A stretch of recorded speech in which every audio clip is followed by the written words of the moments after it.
రాగి పెసరపప్పు బర్ఫీ తయారు చేస్తున్నాను. దానికి కావలసిన పదార్థాలు: రాగి పిండి, పెసరపప్పు, పాలు, పంచదార, జీడిపప్పు, పచ్చకర్పూరం, ఇలాచి. తయారు చేసే విధానం: ముందుగా రాగి పిండిని మనం అసలు వేయించుకుంటాం.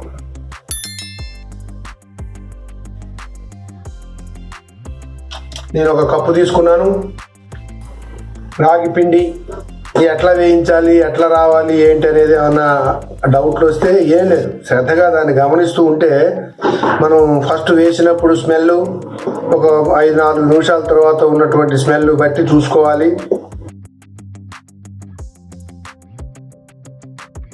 దీన్ని ఒక పక్కన ప్లేట్లో తీసుకుందాం. పెసరపప్పు వేయించుకుందాం.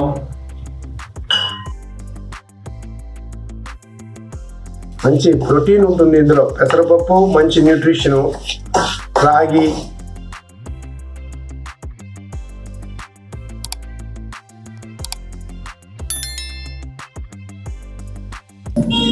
మనకి పెసరపప్పు కూడా బాగా వేగినాయి, మంచిగా స్మెల్ వస్తుంది.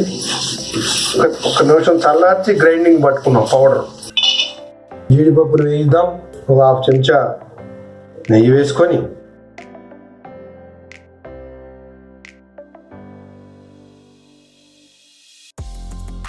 పంచదార పాకము నేను పాలు పోసి పంచదార వేసాను, నీళ్లు పోయకుండా.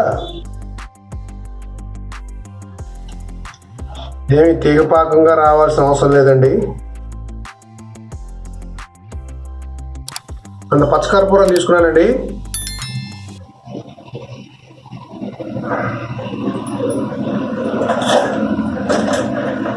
నలిపేసి వేసేస్తే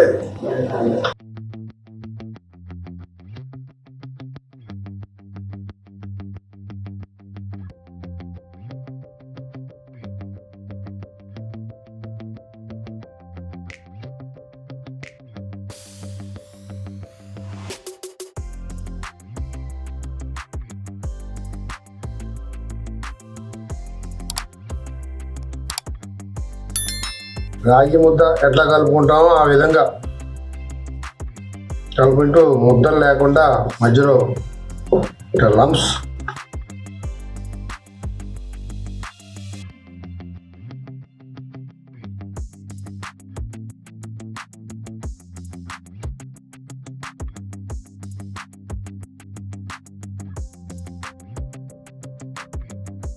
సిమ్ములోనే అంత మంచిగా ఒక 2 చెంచాలు నెయ్యి వేద్దాం. పెసరపొడి, పెసరపప్పు పొడి కొంచెం బరకగానే తీసుకోండి, బాగుంటుంది. అది ఆల్మోస్ట్ కలిసిపోయిందండి, ఎక్కడ లంప్స్ లేకుండా. వావ్,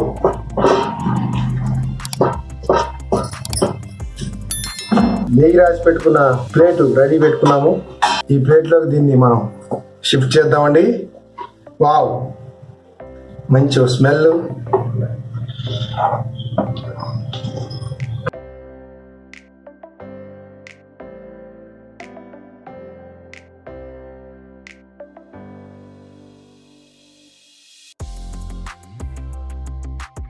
ఈ దీపావళికి ఇది ట్రై చేయండి అందరూ. బాగా వచ్చింది. ఇట్లా స్లైస్గా కట్ చేసుకొని పిల్లలకు సర్వ్ చేయండి. మంచి ఆరోగ్యం. ఈ దీపావళికి ఈ విధంగా ప్లాన్ చేయండి, బాగుంటుంది. టేస్ట్ మాత్రం అదిరిందండి. ఇందులో పెద్ద నూనెలు ఏం కలవలేదు. కావాలంటే బెల్లంతో కూడా చేసుకోవచ్చు. అన్నీ రెడీ పెట్టుకుంటే మొత్తం 1/2 అవర్ అండి, బ్రహ్మాండంగా దీపావళిని నడిపించేయచ్చు. మంచి స్వీట్తో, పౌష్టికమైన ఆహారంతో, ఇన్నోవేటివ్గా కూర్చున్నాను. మొన్న రాత్రి పూట దీపావళికి ఏదైనా స్పెషల్ ఐటెం చేద్దాము అని. మొన్న దసరాలకి ఏవో అమ్మవారి పూజలు అవి చేశాము. చేద్దామని చెప్పేసి ఇట్లా రెడీ చేసాం. మీరు కూడా చేసుకోండి, చక్కగా చేసుకోండి, ఆరోగ్యంగా ఉండండి, హాయిగా ఉండండి. Thank you very much. Subscribe చేయని వాళ్ళు చేయండి, చేసిన వాళ్ళు కొంతమంది చేత చేయించండి. నమస్కారం, ధన్యవాదాలు. సర్వే జన సుఖినో భవంతు.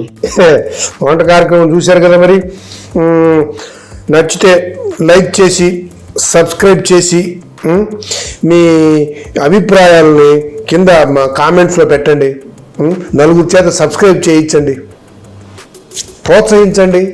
నమస్కారం.